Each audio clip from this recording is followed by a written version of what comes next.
So I think most of you have been to our meetings before, but if there are any new people, we're a local Fallbrook group of people concerned about climate change, and we provide various topics every month to educate the public about what they can do or just to inform the public about climate change.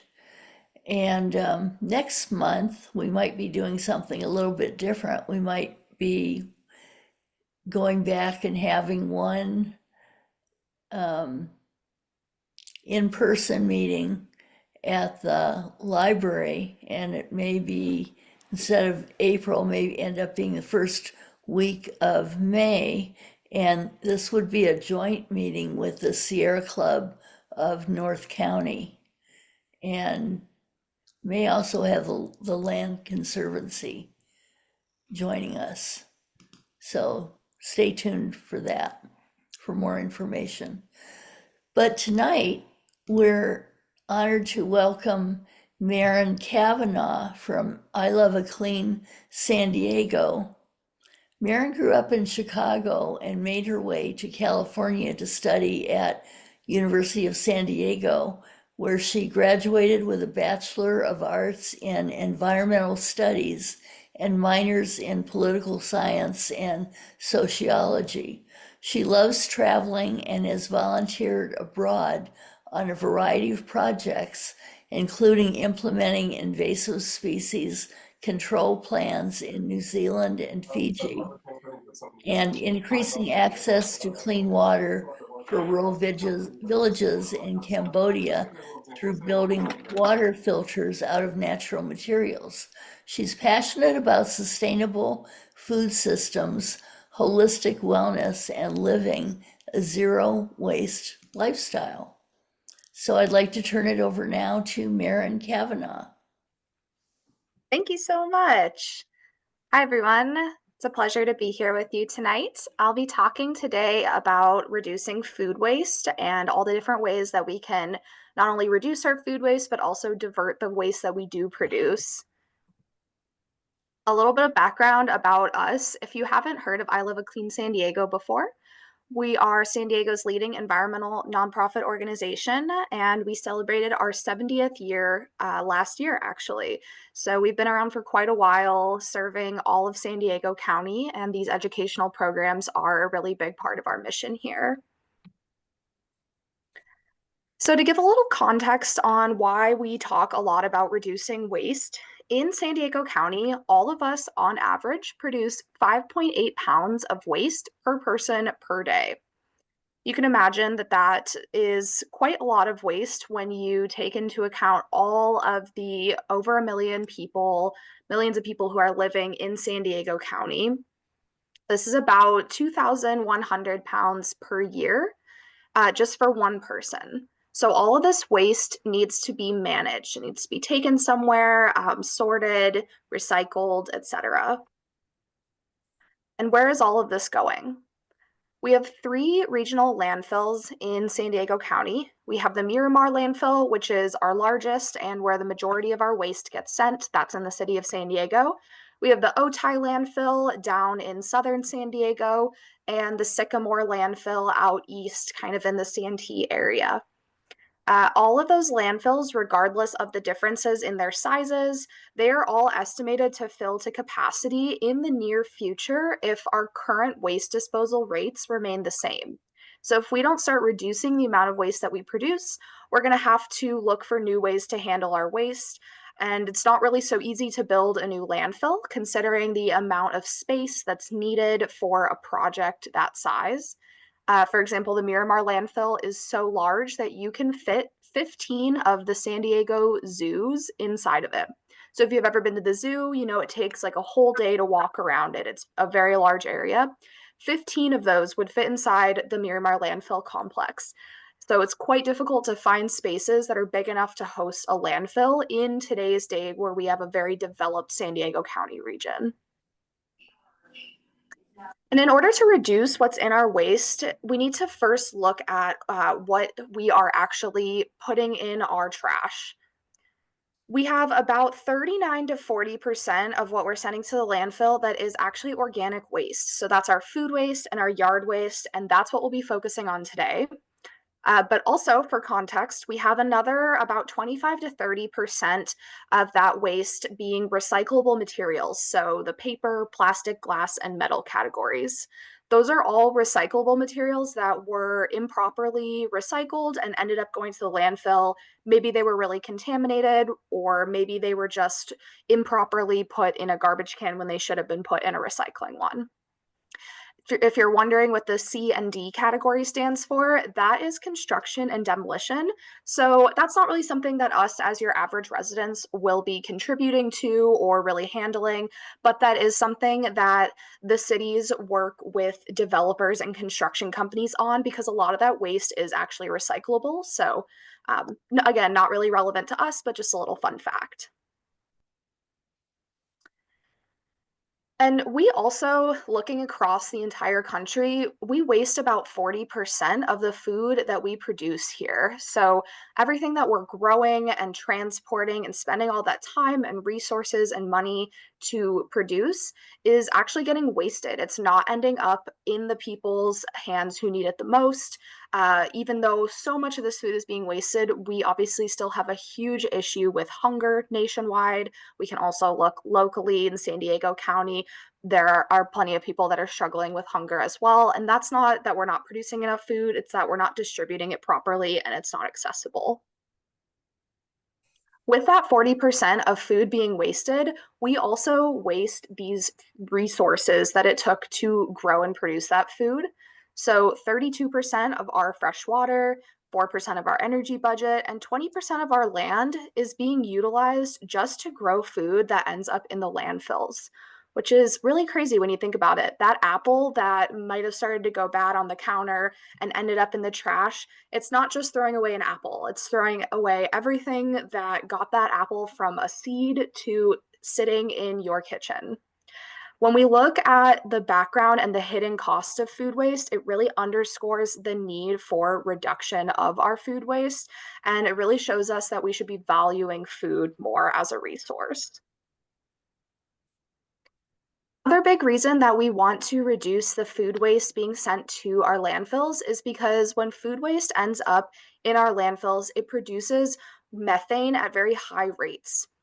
Methane is a greenhouse gas that is present in smaller quantities than carbon dioxide, but it has a much higher potential to contribute to global warming.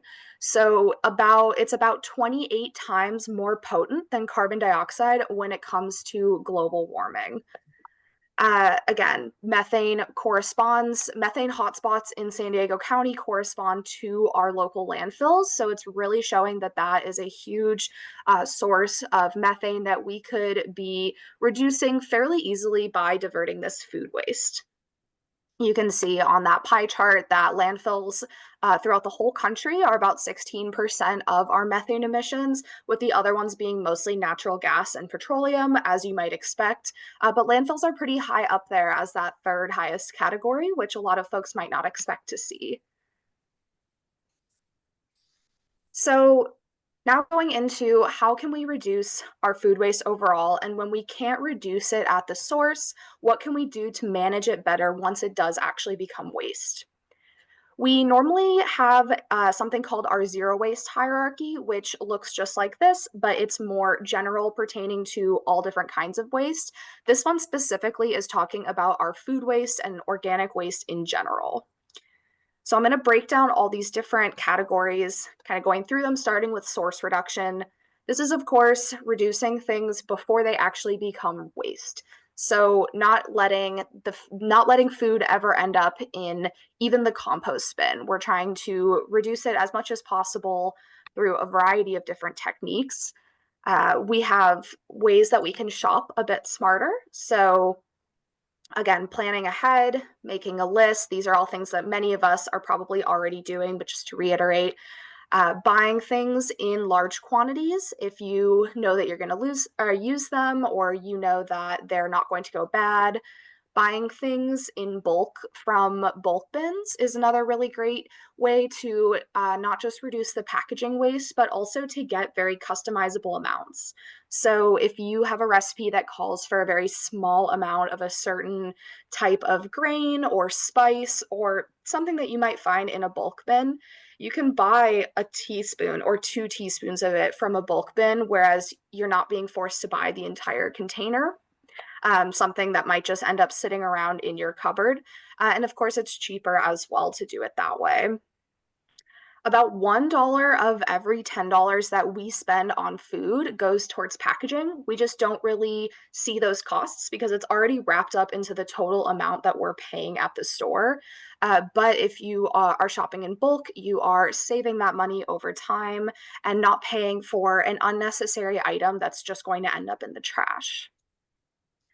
If you've ever used Waste-Free SD, this is our super useful database for all different kinds of zero waste resources, including different types of recycling, donation centers, um, places that you can take things to be repaired. And then in this case, it will show you where to buy things in bulk or in a low waste, zero waste format in San Diego County. Essentially, you can put in your zip code and it'll populate this map with all the places that you can find nearby you that have bulk bins or have what you're looking for. And it'll give you a list as well with all of those stores and their numbers and addresses and all that information. Storing our food properly is also key to reducing waste, making sure that you're keeping produce up front and visible and it's not getting left to be forgotten in the back of the fridge. Creating a section in the front of your fridge that's sort of an eat me first section, something that you can put items in that are going to go bad or are kind of on their way out. That goes for leftovers as well, properly storing them. One thing that helps me is putting the date on them. So, putting a little piece of tape on the container and writing the date when I put it in the fridge on there. That kind of helps give a better gauge of how many days you have to eat that item before it goes bad. And then if you do have extra food, whether it's just groceries that you picked up that you can't store, or if it's a cooked meal, throwing it in the freezer before it goes bad is a really great way to extend the life of that as well. If you have some produce that's kind of on its way out and maybe isn't going to be great to eat as is, throw it in the freezer and put it in a soup or a smoothie or something where it'll kind of disguise like any maybe slight mushiness or something that might be off, but it's not actually going bad yet. Again, these are probably all tips that you're already integrating into your life and into your kitchen, but just to reiterate all the different ways where we can prevent little bits of food waste here and there. We have low waste recipes as well. So, taking any kind of waste that comes from a certain recipe and seeing what you can turn it into. Something like taking, if you're making juice, taking the peels from any citruses and candying them or zesting them and freezing the zest so that you can utilize it months down the line and it'll still be fresh. Taking any kind of bones from meat, whether it's chicken, turkey, etc., making bone broth, and taking the scraps of your roasted veggies and throwing them in a soup or making a little pesto sauce. These are all really, really simple recipes that utilize things that we would otherwise be tossing out or composting. So we can't always practice source reduction. So when we can't practice that, we go down to the next step, which is feeding hungry people. So, if you do end up with excess food that you or no one in your household is going to eat, you can see if you can donate it to a variety of organizations throughout San Diego County. We have some really amazing nonprofits, including Feeding San Diego, the San Diego Food Bank, San Diego Hunger Coalition, tons of different food pantries. And we have organizations like Produce Good that specialize in gleaning, which is when, if you have any kind of orchards or fruit trees or gardens that produce quite a lot of fruits and veggies and you can't eat them, organizations like Produce Good will come help you harvest that and get it into the hands of those who are facing food insecurity and who need it. Sometimes with those fresh items, it can be difficult to find places that will take those donations. So it's always helpful to have places like Produce Good that can facilitate that. And then buy nothing is another really popular suggestion that I know I always give. Some of you or most of you may be familiar with it. They are Facebook groups that are hyper local. So I would imagine Fallbrook probably has one or maybe two. Usually I've seen like different neighborhoods in San Diego have one or two, depending on how big of a radius they want to include. And this is a great way to get rid of things that are that you wouldn't be able to give to a food bank or a food pantry. Maybe it's something that's already been opened, but it's totally fine to eat and sanitary. Maybe it's leftovers of something that you made where you're going out of town and won't be able to eat it. I've seen plenty of different food items offered up on Buy Nothing, and that's always a place that I recommend to check before tossing something out. Next up in our food waste reduction hierarchy is feeding animals.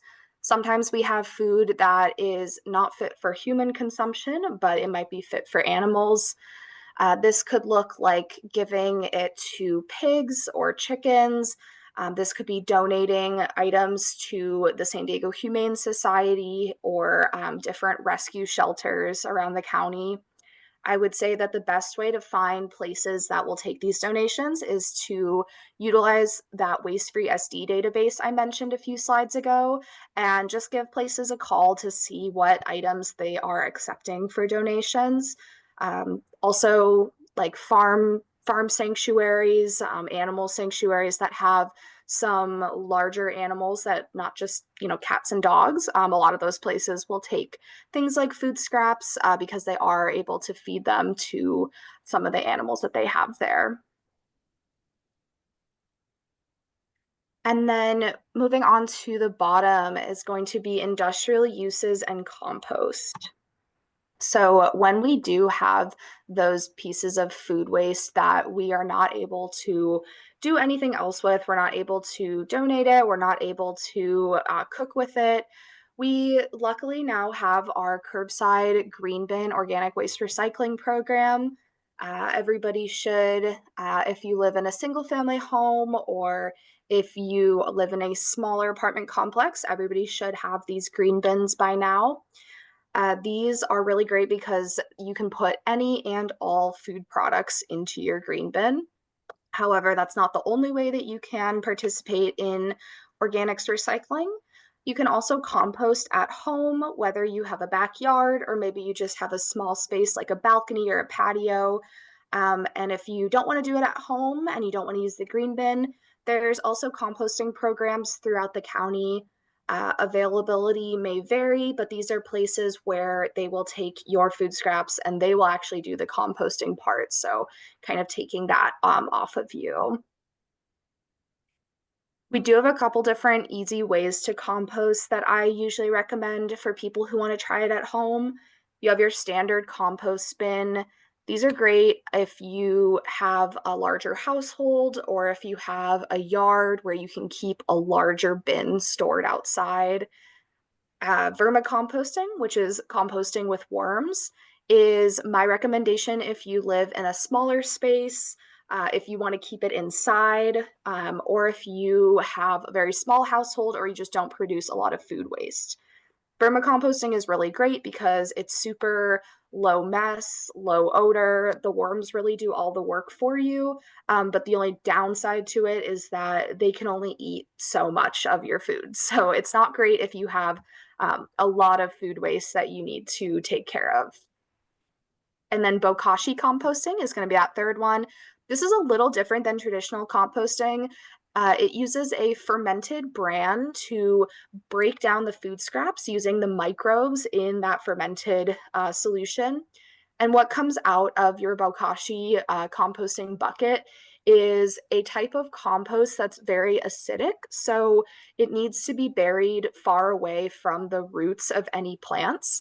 It's really great to enrich the soil, but it's a little bit too acidic to be applied directly to your plants. Whereas these other types of composting, you can kind of just throw that finished product wherever you want on your house plants, garden, yard, etc. But bokashi composting is also great for being very low odor, low mess, and great for indoors. So there are pros and cons to it. If you're like, that's way too much work for me, I just want it to all be done off site and not worry about it. Luckily, the curbside organic waste recycling is going to be able to take all of your food waste. And that's going to be the easiest thing that I would personally recommend. Although, like I said, not everybody has the green bins yet. If you do live in a very large apartment complex, that's part of phase 2 of the rollout, which we are currently in. So this was implemented back in 2022.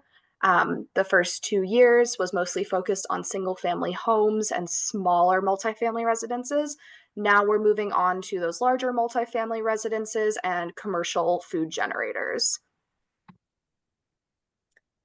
So, where is all of this organic waste going and what's being done to it? Especially for living in Fallbrook, most of your organic waste is most likely going to the Edco anaerobic digester in Escondido.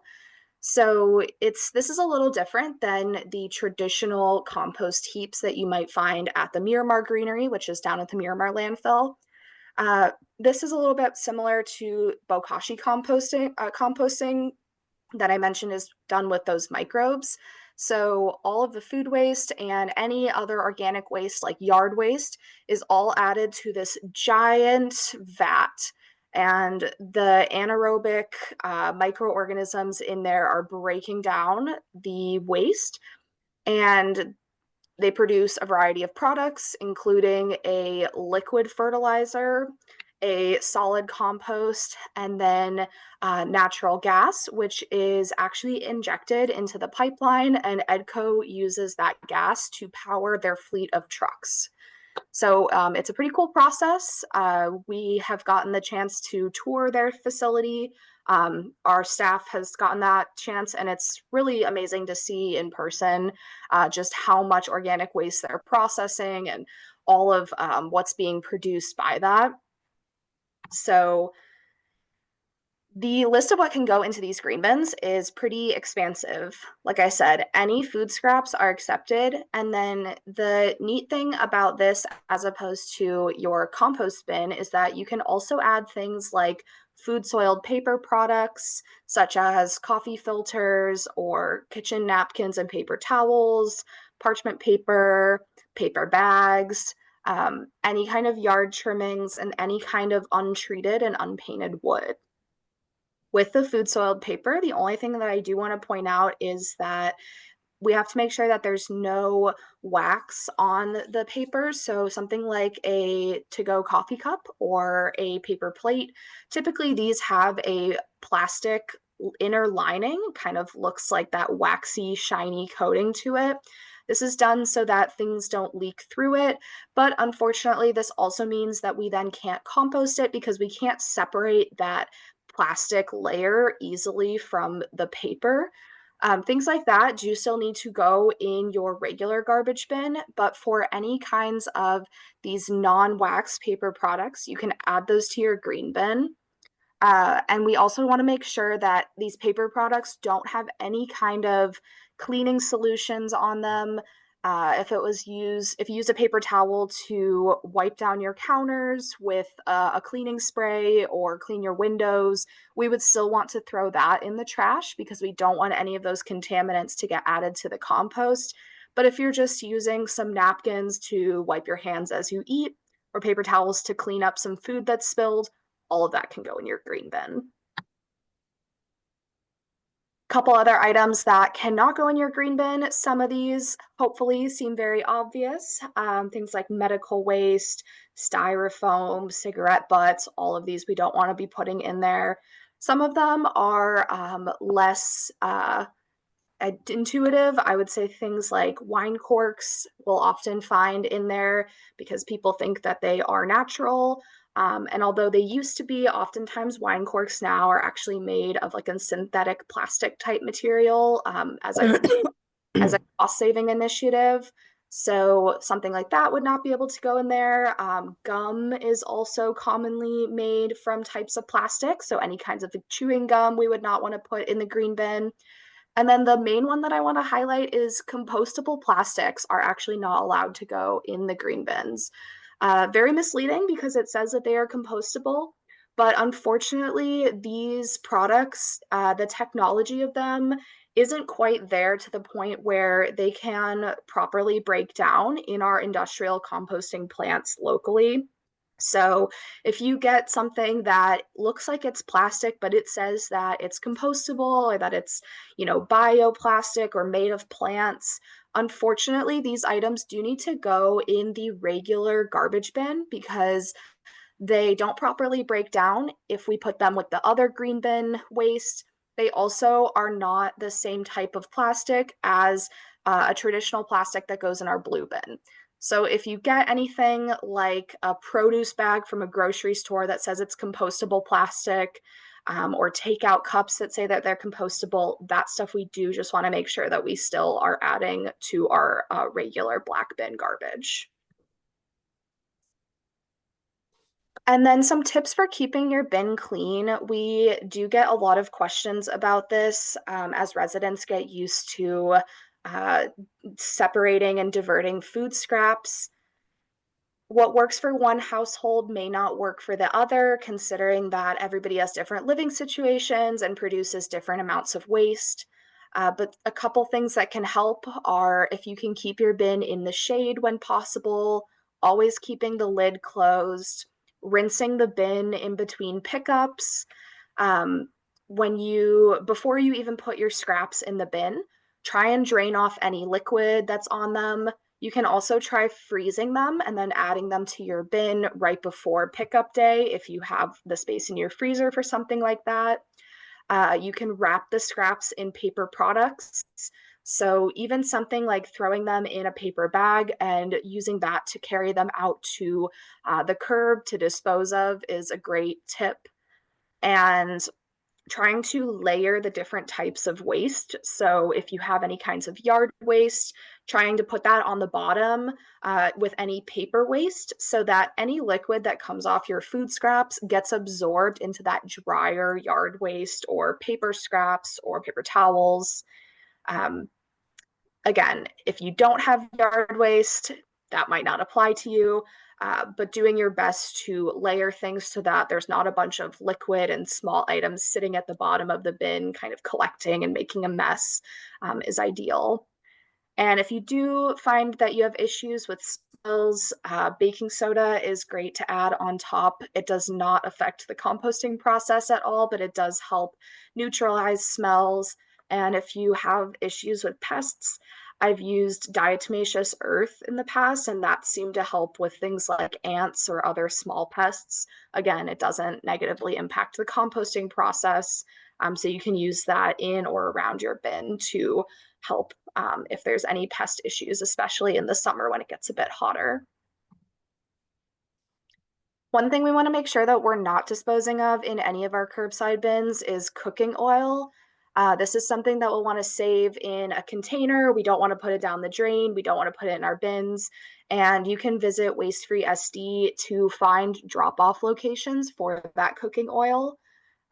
This is probably something that doesn't apply to most of us unless we are cooking with or frying very large amounts of food, but it is something to take note of. We don't want large amounts of grease or oil in the green bins, but small amounts are okay if you have oil that was added to your food scraps that you're composting, of course, in small amounts, it's perfectly fine.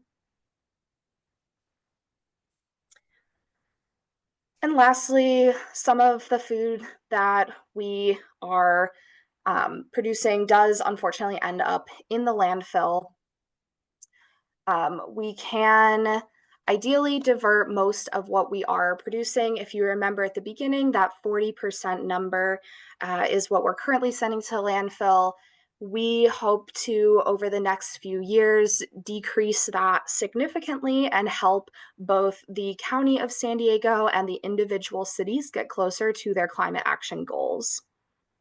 I do want to just, again, waste-free SD. This is what I've been referencing throughout the presentation. If you want to write it down or if you're not familiar with it, again, this is really, really great, not just for things that are related to food or food waste, but any kind of waste that you might have, especially as we enter the season of spring cleaning. If you're getting rid of stuff and you don't know where to dispose of it, but you know it can't go in one of your curbside bins, I really recommend utilizing this resource. And you can also always call our hotline as well. We have staff on there on weekdays that can always help you if you can't find what you're looking for online.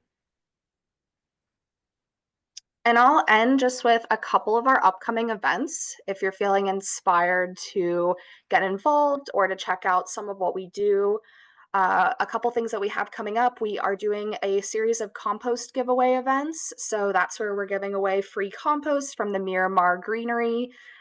Technically, they are sponsored by the city of San Diego, but they are open to anyone. So if you know anyone who wants some compost, that's a really great opportunity. We also have a webinar coming up on April 8th, spring cleaning focused, really talking about all the different places that we can go to get those things out of our house and get them into the correct hands or into the correct disposal method. And then our annual Creek to Bay cleanup is occurring on April 26th. We have over 70 sites throughout the county that we'll be having cleanups at. So check if you're not already looking for one in the Fallbrook area, definitely check and see if you're wanting to sign up for that.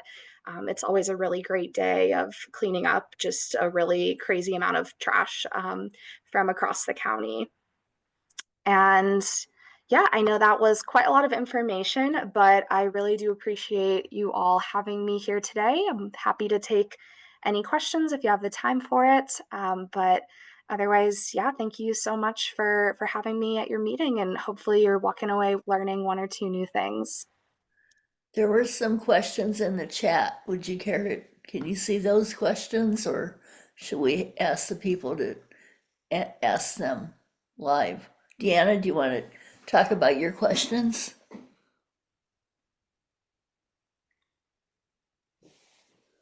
It looks like I can see them in the chat. Okay. Happy to go through and answer them. I see a question about uh, what to store food in the freezer with if we don't want to use plastic bags.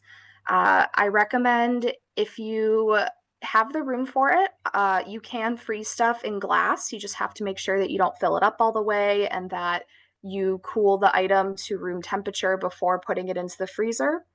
If you don't want to use something that's breakable like glass, I recommend using the reusable silicone bags. They kind of function like a reusable Ziploc bag that you just wash out, and they make them in all different sizes. So that's definitely my favorite option for freezing. I see another question on non-plastic composting bins. I am not sure where you can buy one specifically. I usually defer to the Solana Center for composting questions because they are just absolutely masters at composting, and I feel like they have all the answers for everything. So they're located in Solana Beach, but you can also reach out to them and get some more info on it. There's certainly a lot of ways to make compost bins if you have a little bit of basic woodworking. Next question looks like, let's see, talking about bokashi composting and if the acidic material it produces is suitable for berries, and could it substitute for purchased fertilizer? Um, I am unfortunately not a gardening expert. Would I would assume that it would be fine, because again, it's highly acidic, but you just would want to make sure that you're not putting it directly onto the plant or to the roots of the plant. You kind of want to bury it in like at least a foot away from where the plant is. So I'm not quite sure if that would work. Again, Solana Center has a lot of great resources on composting that I would recommend. Sounds like Yeah. that's a question for the Solana Center. I'm the one who asked the question, and every year, basically, our soil is very alkaline, and so to keep berries producing like blueberries and raspberries and blackberries, we need to add acidic fertilizer. And I currently do regular composting, but if bokashi made acidic stuff that would nourish my berries, then it might be worth having at least part of my um, compost using bokashi method. So that's a question for Solana Center then. Yeah, unfortunately, I don't know like that specific of information on that type of composting, but you can definitely adapt it to be, just a small container that you're not getting a ton from and kind of diverting just a bit of food waste to that. And it's not too difficult to put together the bin that you would need for it. You just have to make sure that whatever you put it in has a drainage spout so that you can get that. Typically, it's called compost tea, that you can drain that out. But yes, I definitely recommend the information that they share on different types of composting. Yeah, I've got lots of plants that can take compost tea. So yeah, cool. Thank you. And then my next comment was just a comment that I have silicone bags that I got, I think from Amazon, and they're reusable and washable. But the thing that made a really difference for me was that I got a drying rack as well, because otherwise it's like you got this washed bag, which is fairly similar to a plastic bag. And what the heck do you do with wet bags? I mean, how do you deal with them to let them dry? And the drying rack really helped a lot. That's a great tip. Yeah, those silicone bags are really great. Couple other questions I see here. Somebody asked if that tea bags cannot be included for the green bins. Unfortunately, a lot of tea bags contain microplastics. So if you buy from a brand that is certified 100% paper or that it says 100% compostable, it would be okay to include that. But the vast majority of commercially produced tea bags do contain plastics. So we do want to keep those out of the compost so we can keep our soil healthy. I would recommend either switching to loose leaf or just checking to see if the brand that you currently purchase uses that. We also want to make sure that little contaminants like the staples that are in a lot of tea bags don't end up in our compost because it can be very hard to sort such small things out. Let's see, we have a couple other things. People are asking if they cannot go in green bins. Waxed paper that is used to wrap sandwiches, correct. Those cannot go in the green bin because of the wax on that paper. It is not going to break down properly. Um, I would really recommend sticking to things like newspaper, paper bags, paper towels, napkins, coffee filters, kind of keeping it at that type of item. If you have a dead plant in a pot, the dirt cannot go into the green bin. So, with dirt going into the green bin in small amounts, it's totally fine. If you have a plant that you just kind of shake off some of the dirt from the roots and you want to compost the rest of it, that's okay. But the reason that we don't want to put too much dirt in the green bin is because dirt isn't going to break down into anything. It's just dirt. So, it's not going to be able to be composted into something else. It's not that it's necessarily a contaminant, but typically the waste haulers request that we add that to the list of no's because some people will add large quantities of dirt or like fill dirt and be putting that into the green bins. So we kind of use that as a blanket statement, but obviously in small amounts, it's not going to cause any harm. Let's see, compostable plastic bags. Yes, again, the compostable plastic bags cannot go into the compost or the green bin. They require a very special environment with a very specific heat and humidity and amount of airflow in order to break down. And I believe there's only one or two facilities in the entire United States that can properly process these types of compostable plastics. So for right now in San Diego County, none of the waste haulers are accepting them. That doesn't mean that it'll always be like this. Hopefully, in the coming years, the technology will catch up on both sides and we will be able to use these products. But for right now, we do need to just put these in our regular black bins, our just regular trash landfill. I actually tried burying a compostable plastic bag in my compost bin, and I haven't had the nerve to check it out. But it seems to disappear. Like um, I have to poke around and see if some bits and pieces. I don't obviously don't want microplastics in my compost, but you know, the bag said it was compostable, so I thought, well, I would at least give it a try and see if it would sort of compost down um, in in some kind of reasonable time. Yeah, they will eventually break down, but kind of the main issue with the waste haulers that we see is that they don't break down in enough time for the turnover rate that the waste haulers require. So typically, EDCO and waste management and a lot of these other waste haulers require things to break down in 60 days so that they can continue to, keep that compost moving, keep the new food scraps coming in, old stuff going out. And then the other issue is that, especially with the anaerobic digester that EDCO uses, they find that the compostable plastics don't really break down all the way, and they kind of turn into this like gooey, like glue substance that just is really a mess and that you don't want in the soil and is really hard to remove. So it's kind of like they almost half break down and can't get fully there. So if you're doing it at home and you're not having problems with it, I definitely recommend continuing to do that. But if you're using your green bin, unfortunately, we do still need to leave those out for right now. So in fact, I as I say, I've put other food waste on top of it to see, you know, and I haven't gone back to see, but from what you're saying, like some gooey stuff, I probably don't want that in my compost. I might have to just fish that out and discard it.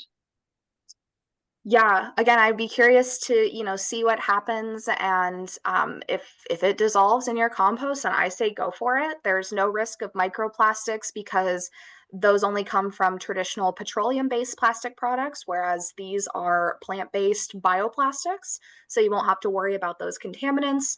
It would more just be, wanting it to break down and become a uniform part of the compost with everything else. But yeah, I recommend using paper bags if you are using your green bins and you want something to bag the food waste. Some folks were telling us that they were purchasing these compostable plastic bags and using them in the green bins to reduce mess. If that's kind of what you're looking for, then we do recommend paper bags. Those are perfectly fine and will have no problem breaking down. The next comment is from me as well. Um, Basically, the instructions for the Solana Center say that you should add dirt to your Yeah, again, compost. with home composting, it is going to be a little different than with the organic waste recycling facilities, just since they're processing like hundreds of thousands of tons of waste and they have to do things a little differently than we would be able to do in home compost heaps, where it's a lot easier to kind of alter the if something is wrong with your bin at home, you can kind of more easily change what's going in there, the nitrogen to carbon ratio. But with these very large facilities, they kind of have a little bit stricter of rules of what they allow and don't allow. We kind of skipped over one of my comments earlier, which are one of the comments that was previous in the chat, which basically I have glass containers, but they have plastic lids, and I've had them for many years now, and the plastic lids are cracking and breaking, and it's so annoying because, of course, then when I'm trying to microwave something, then I have to, of course, the plastic lid, I don't know if it's good to be in the microwave or not. And um, are there glass containers with glass lids as well? I don't know that I've ever actually seen a glass lid. Usually what I see is metal. So I think that would be obviously not microwavable, but the next best thing to plastic. Trying to think of what you could microwave something in. I guess, yeah, I really Well, haven't. yeah, a metal lid would be fine because I would just remove it. Obviously, you don't put metal into the microwave, um, I mean, just the concern about microplastics. It's like, yeah, the containers have plastic lids, and so food comes into contact with them, and um, and I've got a whole bunch of them from that I got, some years ago when glass became more of a style than plastic. So anyways, I did have some glass containers with glass lids, but I don't know, they broke. One thing that I would recommend if you do have lids that you'd like to get rid of, but you want to keep the jar, is you could try using a beeswax wrap. That's kind of like a reusable alternative to like a saran wrap or plastic wrap. So, kind of just putting that over the mouth of the jar and securing it with a rubber band. Not going to be as tight of a seal as a cap would be, but that would be a microplastic free option. Actually, I don't mean to monopolize the questions, but I do like wrap sandwiches, and I sometimes use my silicone bags for that. But the idea of having a like a wrap, like the old style wax paper or like saran wrap or something that kind of keeps the sandwich together and also kind of keeps the air from it. So do you like those paper those they're either beeswax or cloth. I've seen them on Amazon, but I haven't actually bought one. Um, Basically, do you like those things? They're effective and they're reasonable to use. I do like them. I think the only issue I ever have with them is usually you need something that you can either like tie it closed with or use a rubber band to secure it since they don't really stick to themselves in the same way that a plastic wrap would. And over time they like lose their stick, but I do like them. I find them very effective for if I have like an open jar of something in the fridge or an open can, or yeah, wrapping up any kinds of snacks. And they're also fairly easy to make yourself. I haven't personally made them myself, but it take all you need is the cloth and beeswax and an iron. And I know we used to do that at workshops here like years ago. So I'm not totally sure of the process, but I have heard that you can DIY them. We have another question. Dottie, did you want to verbalize your question about foil? So that was my question, whether tinfoil was a good choice for wrapping sandwiches and other small leftovers that Yeah, we I have. think it can be, it's definitely a better choice than using plastic wrap because Right. if the tinfoil is clean or if you can give it a quick rinse, you can recycle it. But of course, it's always going to be more ideal to use something reusable like those beeswax wraps or jars or silicone bags. So I would say it's kind of in that like better category where it's not the best option, but it's definitely Mhm. much better than plastic. My other question is if a lot of the food we purchase is wrapped in plastic, like my ground turkey tonight was all in plastic. Has the damage already been done, or is it worth taking it out of that plastic wrap and storing it some other way? That's a great question. I think there's a lot of research that hasn't been done yet on microplastics and their effects on human health. And in my mind, I always think it's better to play it safe and just put everything into glass containers as soon as possible. It also helps keep the food fresher if you are transferring it into like an actual container rather than just in its packaging from the store. So I think it has that benefit. And you know, we can only limit our the harm in so many ways. It's unfortunately there are a lot of things like groceries that do only come in these plastic packaging formats, which is really unfortunate. If you go to the butcher at the grocery store, they'll put it in paper Paper, wrap, yeah. but of course that might have some plastic I'm not sure about that paper, that butcher paper they use, if that has any plastic on it or if it's pure paper. It does depend, I think, store to store with that. Some of them do have that kind of wax coating on it. But one thing I have had a lot of success with is actually taking my own containers to the deli and having them tear the weight out on it and just put them into like clean, reusable containers. Kind of the same way that you would do like at a bulk bin or getting bulk spices, but just doing that at the, cheese counter or the fish counter. Um, yeah, I haven't tried it at every store, but I've definitely had some supermarkets that have no issue doing that. Harriet wanted to know about recycling tinfoil. Yeah, I'm kind of a bum. And when I make sheet pan vegetables, I chop them up and then drizzle some olive oil and some salt and pepper on them. And the tin foil then has a little bit of olive oil and some little bits of vegetables. And I just throw it in the trash. I mean, can you recycle tin foil? Yeah, so if tinfoil is clean or, fairly clean, you can recycle it. Usually I'll kind of just scrunch it up into a ball. We want to make sure that it's something that wouldn't be so small that it would end up falling through the conveyor belt at a recycling facility. So if it's a very small piece of tinfoil, it's better just to throw it away because it'll eventually end up on the floor of a recycling facility and get put in the trash anyway. But if you do have larger amounts, like what you would use to put down over a sheet pan, give it a little rinse or a little wipe, and then you can fold it up and recycle it. I did not know that. Any other questions?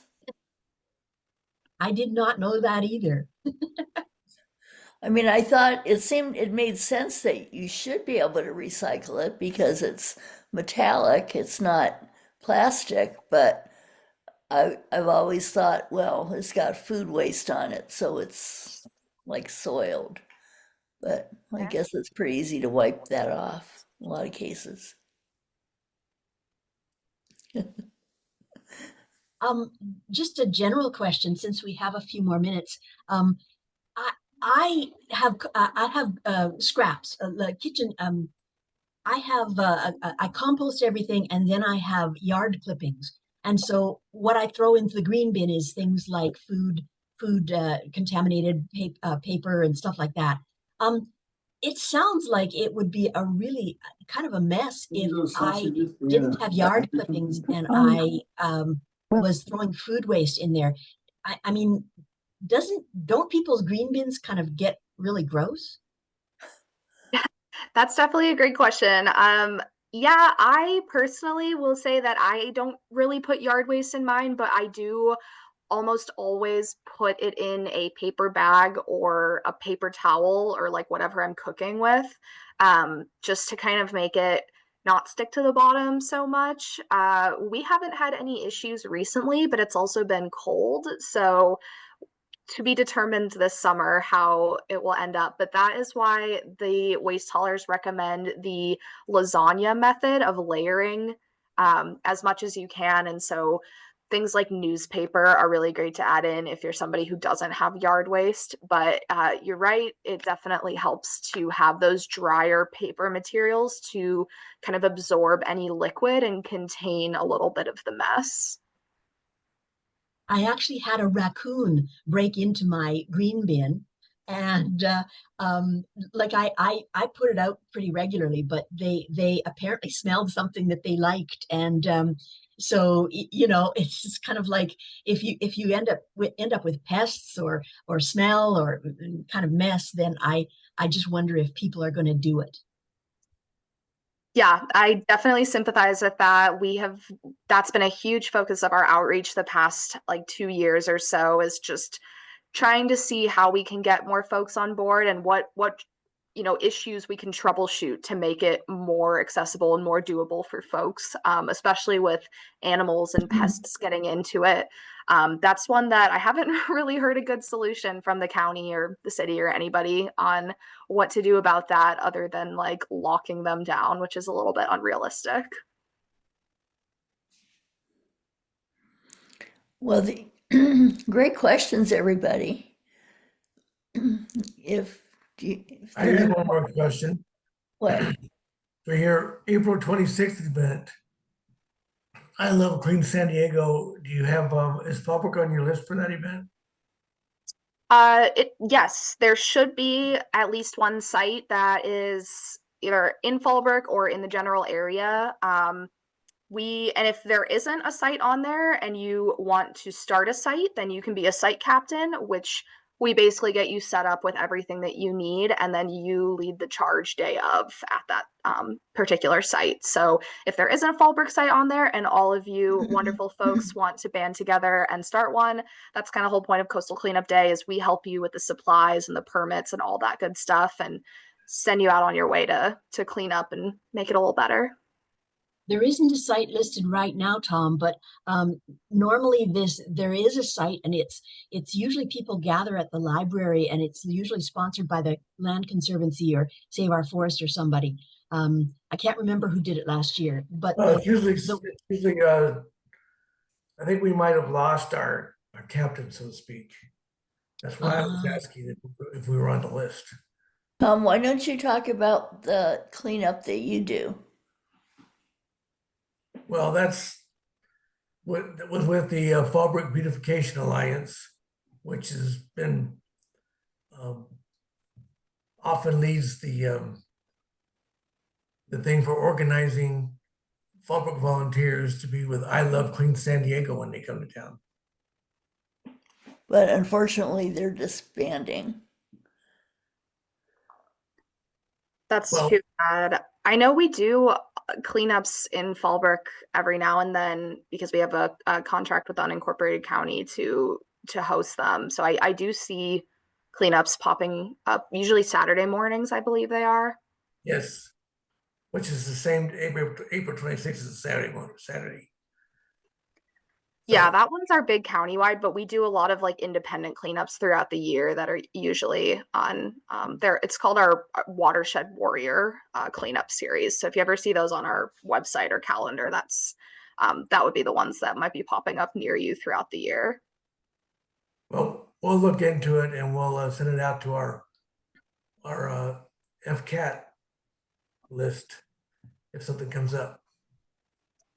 Yeah, and if you want more information on Creek to Bay, I'm more than happy to connect you with the event organizers, and they can give you a little bit more information on kind of what it entails to be a site captain, or if they see a Fallbrook site getting added in between now and then, I can definitely connect you with them. Okay, thanks. Okay, thank you very much, everybody. And particularly our speaker, Maren. It was a great presentation. I really enjoyed it. Thank you all so much for having me, and thank you for the wonderful questions. I'm so glad to be able to answer some of them for you, and feel free to reach out if anything comes up in the future.